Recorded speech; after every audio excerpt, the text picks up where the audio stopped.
예배는 우리 믿음과 신앙생활의 중심입니다. 우리의 삶입니다. 예배라고 하면 많은 사람들이 어떤 공적인 예배만을 생각하는 경우가 많이 있어요. 그리고 우리가 어느 곳에서 봉사를 한다든지 청소로 봉사한다든지 주방에서 봉사한다든지 이런 봉사하는 것으로 우리는 예배를 다 드린다고 생각합니다. 그러나 하나님이 원하시는 진정한 예배는 우리의 삶이 예배가 되는 것을 원하십니다. 일상생활이 예배자의 삶이 되어야 돼요. 우리가 교회에 나와서 예배 드리는 것뿐만 아니고, 우리가 교회에서 봉사하는 것뿐만 아니고, 우리가 구제하는 것뿐만 아니고, 우리의 삶 전체가 아침에 눈을 뜨고 저녁에 눈을 감고 잠을 자는 시간까지 예배자의 삶을 살아가시기를 원합니다. 이것이 하나님이 원하시는 예배예요. 교회에서 예배하는 것이 아니에요. 봉사하는 그곳에서만 하는 게 아닙니다. 우리의 삶 자체가 예배여야 된다는 거예요. 하나님은 이걸 강조하고 계십니다. 그래서 우리 예배교회도 예배자의 삶을 강조하고 있습니다. 우리의 일상생활이 예배가 되어야 돼요. 그래서 우리는 날마다 경건한 삶을 살아가게 되는 겁니다. 아무도 보고 있지 않지만요, 하나님은 보고 계십니다. 아무도 나에게 간섭하지 않지만요, 하나님은 간섭해주고 계세요. 그래서 우리의 삶의 현장이 세상의 삶이 아닌 예배자의 삶을 살아가시기를 주님은 축복합니다. 주님은 이런 것을 원해요. 우리에게 이런 예배 드리는 걸 원합니다. 우리는 이렇게 육적인 예배가 아닌 영적인 예배를 드리라고 하나님은 권면하고 있습니다. 육신적으로만 예배 드리는 게 아니에요. 영적인 예배를 드릴 때 기뻐하시고 우리의 예배를 기쁘게 받아주시는 하나님이십니다. 우리가 하나님 앞에 온전하게 나를 산 제물로 드릴 때, 언제만요? 예배 때만요? 아니죠. 또 봉사할 때만, 구제할 때만 산 제물로 드리는 게 아니에요. 우리의 날마다 일상의 생활 속에서 우리의 삶을 드려야 된다는 겁니다. 자, 그렇다면 오늘은 이런 영적인 예배는 어떻게 드려야 되느냐는 거예요. 어떻게 영적인 예배 드릴까요? 그 첫 번째는요, 자신을 거룩한 산 제물로 드리면 됩니다. 나를 드리는 거예요. 나를. 옆 사람을 드리는 게 아니에요. 우리 집사님 드리는 게 아니에요. 나를 드리는 겁니다. 본문에 보면 너희 몸을 하나님이 기뻐하시는 거룩한 산 제물로 드리라 이렇게 말씀하고 있어요. 제물로 드리라고 그랬더니 나를 우리 구약에서처럼 내 몸을 각을 뜨고 피를 빼고 막 이렇게 해서 드리라는 게 아니에요. 지금은 그 구약은요, 완성됐어요. 이미 끝났어요. 완성을 이루어졌어요. 그럼 완성을 이루어졌다고 그래서 그 구약의 제사를 무시하는 게 아닙니다. 그 제사 위에 하나를 더 얹었죠. 이제는 어쩐 보여지는 실체의 예배보다 영적인 우리의 예배를 이용하고 있다는 거예요. 그래서 산 제물로 드린다는 것은 우리는 영, 육, 혼을 가지고 세 가지를 가지고 있어요. 이것을 전부 드리라는 얘기예요. 육체만 드리는 게 아니라는 얘기예요. 은혜 가운데 육체 위에 우리의 영까지 모두 다 드리라는 거예요. 구약에서의 번제 그런 것이 아니에요. 이제는 신약으로 넘어와서 예수 그리스도가 강조하는 우리 마음을 포함한 영적인 제사를 드리라고 이야기하는 겁니다. 우리의 마음이 굉장히 중요한 거예요. 우리 마음이 삐뚤어지기 시작하면은요, 우리의 삶은 온전하게 하나님 앞에 갈 수 없다는 것입니다. 우리는 이렇게 이야기해야 돼요. 그래서 우리는요, 구체적인 삶은 향기, 예수 그리스도의 향기가 나야 된다는 이야기입니다. 그래서 우리는 이런 것들을 우리는 알게 되어야 돼요. 오늘 이 말은 주일을 범하지 않고 주일 예배만 드리는 것이 중요하죠. 물론 중요합니다. 이것을 하지 말라는 것이 아니에요. 그러나 주일 예배도 드리고 나머지 6일 동안은 그럼 세상적으로 살아가도 되느냐? 그게 아니라는 얘기예요. 우리의 영적인 예배는요, 우리의 산 제물로 드리는 것은요, 나머지 6일 동안도 하나님이 원하시는 예배의 삶을 살아라는 거예요. 예배의 삶을 살아야 한다는 말씀입니다. 6일 동안 흥청망청 세상 사람의 모습으로 살아가는 게 아니라는 거예요. 6일 동안도 하나님을 경외하고 하나님과 동행하는 삶, 나와 동행하는 하나님, 나에게 은혜 주시는 하나님을 맺고 그 은혜 주시는 하나님 앞에 내 모습을 드리는 거예요. 그래서 우리 모두가 하나님께 받는 축복을 차고 넘치도록 받게 해주시는 겁니다. 우리가 그런 거예요. 제가 40살에 신학대학교에 들어갈 당시 저에게 남아있는 돈은 전 재산이 300만 원 있었습니다. 그 전부였어요. 아무것도 없었어요. 그래서 집은 얻어야 돼서 집이 있고 300만 원이 아니고요. 집이 없고 300만 원입니다. 그래서 집을 얻었어요. 보증금 300만 원에 월세 20만 원짜리를 얻었어요. 왜요? 사업에 실패해서 모든 돈이 없어졌습니다. 그런데 신학대학을 가라고 하나님이 저에게 응답을 주셨어요. 너무나 어처구니 없었죠, 저는. 왜요? 신학대학교 가려면요, 돈이 있어야 돼요. 그죠? 돈이 없으면 안 돼요. 또, 돈만 있으면 되나요? 실력이 있어야죠. 근데 저는 신학대학에 들어갈 만큼, 대학교를 들어갈 만큼 실력이 되지 않았어요. 학교를 가서 공부를 해봤어야지, 실력이 있죠. 없었어요. 아무것도 없었어요. 그래서 제가 하나님 앞에 이야기했어요. 하나님, 아무리 대학도 좋고 하나님의 말씀도 좋고 천지를 창조하셨다고 하지만 뭐가 있어야 가죠. 이렇게 말씀을 드렸어요. 그랬더니 하나님의 계획은 제 생각과는 너무나 달랐어요. 그래, 알고 있어. 걱정하지 말고 원서 내. 이런 감동을 계속 주는 거예요. 그리고 눈만 감으면 학교를 막 보여주는 거예요. 너무나 어처구니가 없었어요. 여러분들의 믿음 같으면 쉽게 하셨을지 모르지만 저는 안 되더라고요. 대학에 입학하려고 해도 여러 가지 안 되는 조건은 많은데 되는 조건이 하나도 없었어요. 이런저런 걱정 때문에 저는 원서를 쓰지 못하고 2004년도를 넘기게 됐어요. 원서를 못 냈죠. 2005년도에 대학교로 가야 되는데 못 냈습니다. 그랬는데 2005년 1월 2일 날 원인도 알 수 없이 다리가 뚱뚱 붓기 시작했어요. 걷지를 못하고 대학병원에 입원을 했어요. 4개월 동안 입원을 하고 검사를 하고 별 검사를 다 했는데 진단이 나오지 않아요. 그랬는데 어떻게 하겠어요? 움직이지를 못하고 침대에 누워 있으니까 대학병원에서 퇴원도 못 시키고, 그렇다고 병명이 있어야 치료를 해주는데 병명이 없으니 치료도 못하고 아무것도 못했어요. 그냥 하루는 설탕물, 하루는 소금물, 이렇게 간을 맞춰가면서 매일매일을 지냈습니다. 매일 닌겔 하나씩만 맞고 지내가고 있었어요. 이렇게 살았어요.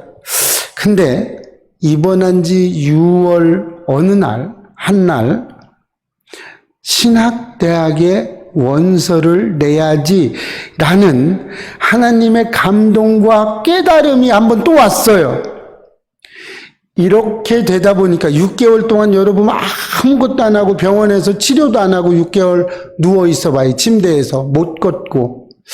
하나님의 그런 세밀한 음성이 들렸을 때 여러분 같으면 거절할 수 있겠습니까? 없었죠. 돈이 있든 없든 실력이 있든 없든 생각할 겨를이 없었어요. 너무나 답답했기 때문에. 그래서 신학대학 원서 쓰겠습니다. 그래서 천부의 의지 없어서 손들고 대학 원서를 썼습니다. 이렇게 고백을 하고 난 이후 고백을 했어요. 알겠습니다. 쓰겠습니다. 그러고 2주 있다가 목발을 짚고 퇴원할 수 있게 되었어요. 얼마나 신기하십니까? 여러분은 신기하지 않으세요? 저는 당사자라 그런지 너무나 신기했어요. 원서 쓴다고 하고 2주일 때 퇴원했어요. 그냥 이상하대요. 대학병원에서도 이상한 사람이래요. 이렇게 해서 대학 원서를 내겠다고 고백했어요. 요나는 불순종해서 3일 만에 물고기 뱃속에서 나왔지만 저는 6개월 만에 2발로 나오지 못하고 4발로 나왔습니다. 이럴 듯 자신을 거룩한 산 제물로 드린다는 것은 내 생각이 아니고 하나님의 생각대로 법에 하나님의 방법에 순종하는 삶을 말하는 것입니다. 여러분, 나를 하나님이 원하시는 산 제물로 드리시기를 축복합니다. 이렇게 하나님의 인도함 가운데 태어나게 되었고 신학대학원을 거쳐서 하나님이 이끄시는 대로 또다시 비전을 주어서 선교사가 되었습니다. 여러분, 무엇인가 풀리지 않는 매듭이 있다면 여러분 그 문제를 가지고 하나님 앞에 나가시기를 축복합니다. 그러면 그 문제가 어떤 문제인지 하나님은 알게 해주세요. 그리고 그 문제를 어떻게 풀어야 되는지 방법까지도 알려주시는 분이십니다. 하나님이 이렇게 자상하신 분이에요. 이렇게 자신을 극복하고 승리하면 하나님께서는 우리를 그때 사용하십니다. 내가 하나님 앞에 드리고 내 문제를 가지고 드리고 내 문제를 해결을 하고 그 이후에 하나님 우리를 사용하기 시작하십니다. 하나님은요, 이 세상을 넉넉히 이긴 삶을 사셨어요. 우리는 예수 그리스도의 그 넉넉한 이김의 삶을 우리도 똑같이 승리하는 삶을 살아갈 수 있습니다. 자기의 몸을 거룩한 산 제물로 드리면요, 하나님의 깊은 섭리를 알게 되고요, 하나님이 나에게 주신 사명을 알게 돼요. 그 사명에 불을 붙여주십니다. 그래서 그 불로 인해서 우리의 모든 생각이 하나님으로 합해지게 되고요, 우리의 그 사랑 그 자체가 예수 그리스도를 향한 예수 그리스도의 영광을 위한 삶으로 바뀌게 되는 겁니다. 우리의 시선도 바뀌게 돼요. 이렇게 하면서 우리 하나님이 주시는 그 사명에 순종하는 마음으로 하나님은 주세요. 그리고 나서 우리에게 축복을 주십니다. 얼만큼요? 누르고 흔들어 차고 넘치게 주신다고 하나님은 말씀하고 계십니다. 이렇게 우리는 영적인 예배를 드리기 위해서는 나 자신을 하나님 앞에 온전하게 산 제물로 드려야 되시는 줄로 믿으시기 바랍니다. 그래서 여러분들의 삶 속에 날마다 흥왕하는, 날마다 잘되는 삶이 되시기를 축복해요. 자, 두 번째 영적인 예배는요, 이 세상을 본받지 말아야 됩니다. 2절 말씀에 너희는 이 세대를 본받지 말라고 말씀하고 있어요. 이 세상은요, 불경건하고요, 음란하고 심한 죄와 악이 가득한 곳입니다. 이 세상을 본받으면요, 하나님과는 대적되는 삶을 살아갈 수밖에 없어요. 시대는요, 변하고 있어요. 어떻게요? 사탄 마귀의 천국으로 변해가고 있습니다. 2012년 미국 대통령은요, 동성애를 합법화했습니다. 이제 미국 어느 지역으로 가면요, 동성끼리 결혼이 합법화돼서 결혼을 할 수가 있게 되었어요. 뿐만 아니에요. 미국은요, 2021년 마약을 합법화한 도시도 생겨났어요. 마약에 취해서 흐느적거리는 사람들을 너무나 많이 볼 수 있어요. 우리 뉴스를 통해서 많이 보고 있습니다. 폐인이 되어가고 있는 거리는요, 삭막하게 변해가고 있습니다. 이렇게 변한 거 이뿐만 아니에요.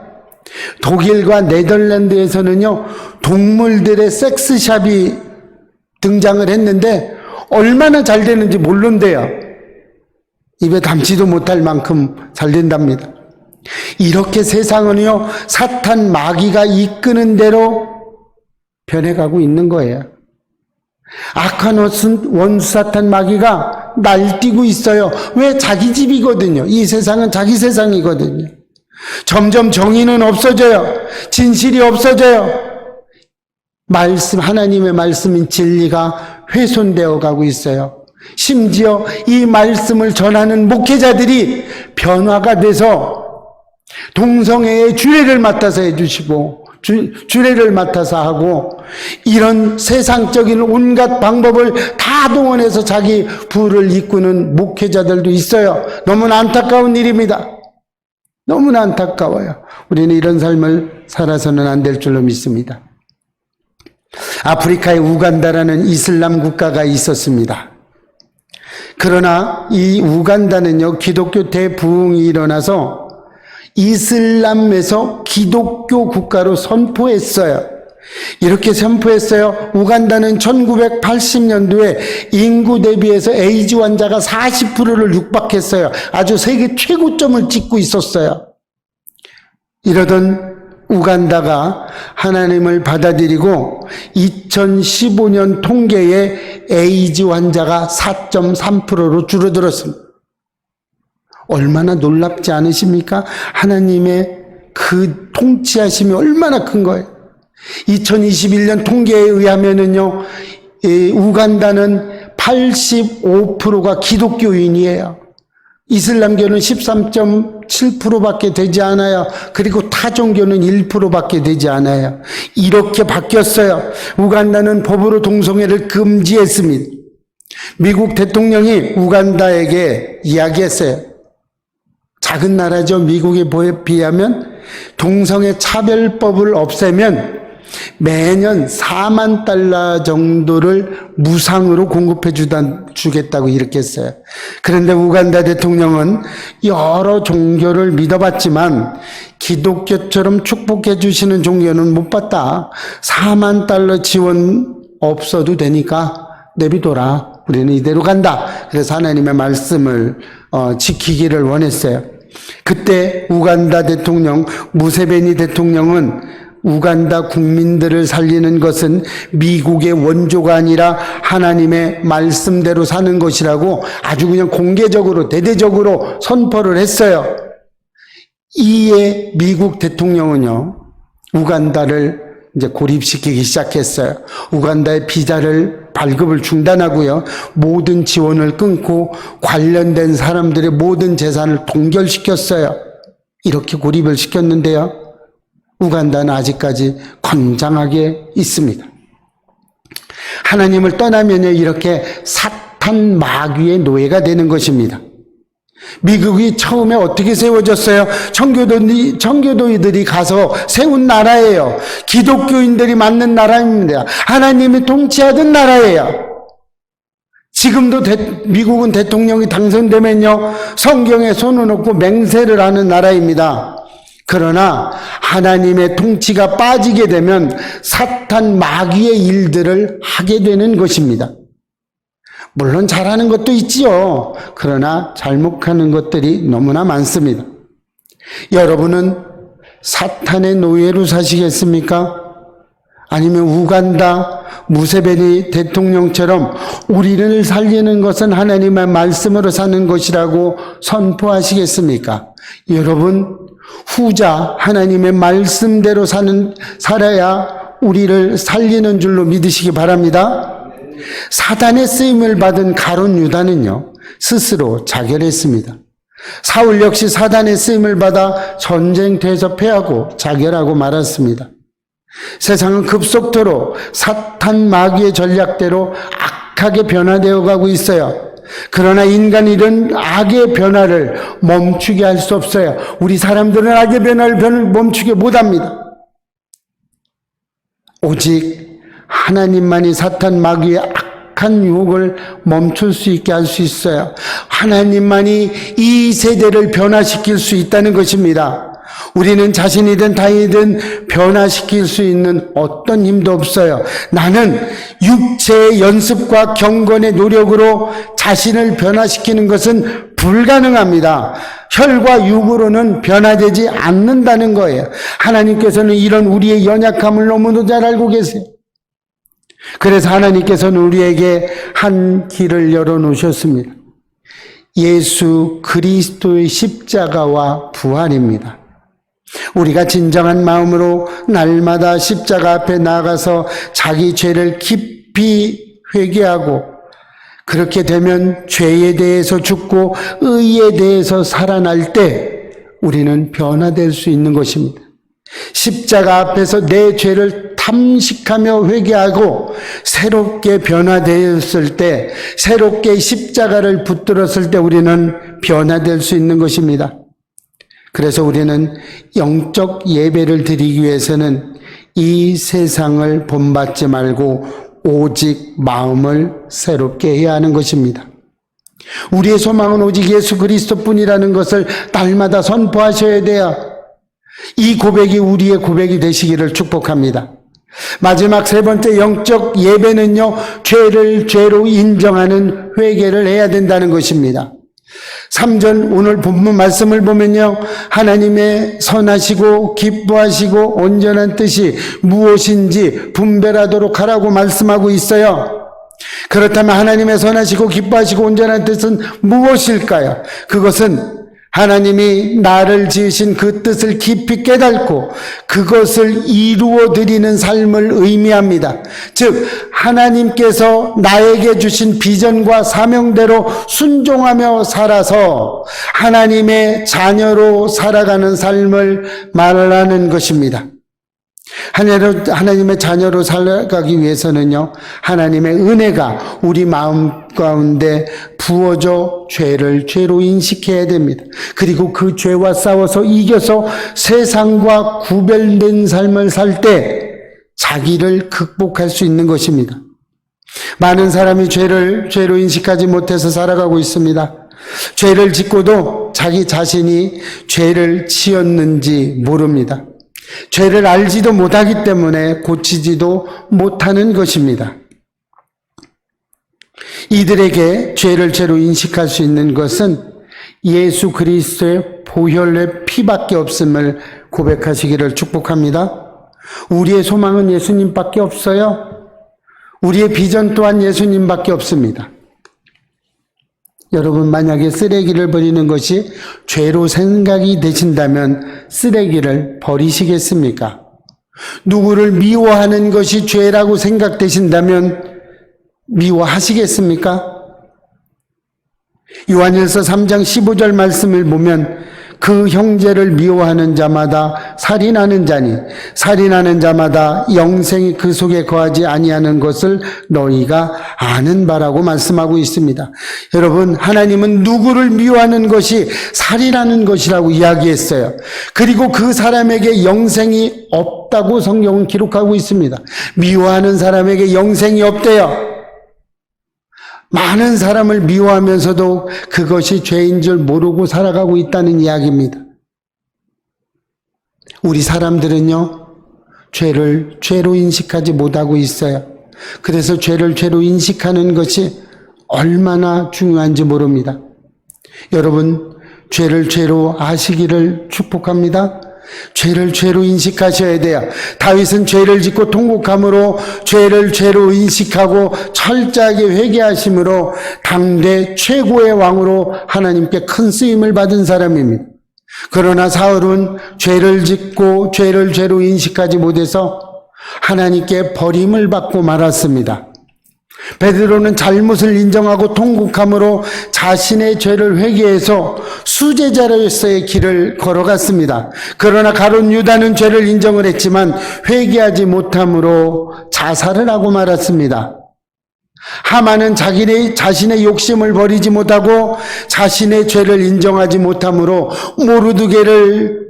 모르드게 대신에 장대에 매달려 죽었습니다. 우리가 죄를 죄로 인정하고 회개하는 것이 얼마나 중요한지 이제 아시겠죠? 죄를 알기만 하고 회개하지 못하면 하나님께 쓰임받지는 못합니다. 죄를 죄로 알았다면 반드시 철저하게 회개하고 그 죄에서 벗어나야 합니다. 그래야 하나님께 쓰임받을 수 있습니다. 하나님께 쓰임받기 위해서는요, 하나님의 복음의 말씀이 날마다 우리 마음속에 살아 역사하셔야 됩니다. 그래야 하나님은 우리를 사용하시는 겁니다. 우리의 마음, 복음의 말씀이 우리 심령 속에 날마다 있어야 하나님은 쓰신다는 이야기죠. 하나님은 준비된 사람을 사용하시고 내가 준비한 만큼 사랑하십니다. 제가 신학대학교에 다닐 때 교수님께서 하나님께서는 준비한 만큼 사용하신다는 말씀을 해주셨어요. 그때 저는 믿을 수가 없었어요. 나중에 이 말씀을 철저하게 깨닫고 회개했습니다. 제가 외국에 있을 때 하나님은 준비된 사람을 준비한 만큼만 사용하신다는 것을 체험하기를 시작했어요. 외국에서 저희 부부는 철저하게 준비하고 또 준비했습니다. 왜요? 하나님의 그 말씀이 언젠가 와 닿기 때문에 그렇습니다. 하나님께 쓰임받기 위해서는 준비해야만 됐었어요. 그래서 상담에 관련된 자격증, 어른들의 심리부터 시작해서 청소년들 모든 미술 상담이니 음악 치료, 학력 폭력 대부분의 상담 자격증을 취득했어요. 그리고 그 자격증을 활용해서 청소년들과 접촉점으로 삼아서 청소년들에게 복음을 전했습니다. 이렇게 철저하게 준비한 만큼 쓰시더라고요. 이 자격증, 상담 자격증으로 얼마나 많은 사람에게 도움을 줬는지 모릅니다. 하나님의 복음을 전했는지 모릅니다. 그래서 저희는 이렇게 전해들은 그들에게 이들이 본국이나 다른 나라로 가서 하나님을 전달할 수 있는 전달자로 새롭게 만들어주고 새롭게 태어나도록 우리는 최선을 다해서 이들을 가르치고 또 가르쳤습니다. 또 한국어 교원 자격증을 취득해서 한류 열풍이 흐르고 있는 우리 한국에 한류 열풍이 있는 외국 사람들에게, 또 청소년들에게, 어른들에게, 또 많은 사람들에게 한국어를 무료로 가르치면서 복음을 전했습니다. 복음을 들은 이들은요, 스스로 하나님을 부인하지 않도록 이들 스스로가 복음을 전달할 수 있도록 그들에게 하나님의 살아계심을 알려드렸어요. 이렇게 하다 보니까 점점 하나님의 복음의 나라가 확장되고 있었어요. 요즘 이혼하는 일들이 너무나 많아졌어요. 세계 방방곡곡에 이혼율은 계속해서 늘어나고 있습니다. 이혼하면서 청소년들이 문제가 심각하게 변화되고 있어요. 저희들은 이런 버려지는 청소년들에게 이혼은 안 된다라고 이야기하면서 가정의 소중함을 깨닫게 해주고 가정의 소중함을 알게 해줘서 그 이혼율을 막는 데 앞장섰습니다. 그래서 이혼하는 부부들을 상담할 때 이혼하지 말아주세요라고 그들에게 같이 살아야 되는 당위성과 이해해줌과 서로를 섬겨야 되는 것에서 말씀을 드렸어요. 이렇게 했을 때 많은 사람들이 이혼하려고 왔다가 또 다시 잘 살아가는 부부들을 봤습니다. 우리가 주님 안에 거하고 그 말씀을 준행하면 하나님을 사랑하는 그 삶을 살아갈 때 우리는 이 세상을 넉넉하게 이기게 되는 겁니다. 사랑의 하나님께서 저와 여러분의 마음을 두드리고 있습니다. 내 인생을 하나님 나라 비전을 위해서 충성하고 순종할 수 있니? 주님 오시는 그날까지, 주님을 뵙는 그날까지 끝까지 충성하고 순종할 수 있겠니? 이렇게 지금 우리의 마음을 하나님은 두드리고 계십니다. 이것이 하나님의 뜻입니다. 여러분의 삶 가운데 이 하나님의 두드림이 느껴지시나요? 이 뜻이 저와 여러분의 가슴에 깊이 새겨지시기를 축복합니다. 그러면 하나님 나라는 반드시 완성될 거고요. 우리의 소망은 오직 예수 그리스도뿐이라는 것을 우리는 끝까지 알아야 됩니다. 끝까지 충성하고 순종해서 주님 오시는 그날까지 쓰임받는 저와 여러분이 되시기를 주의 이름으로 축복합니다.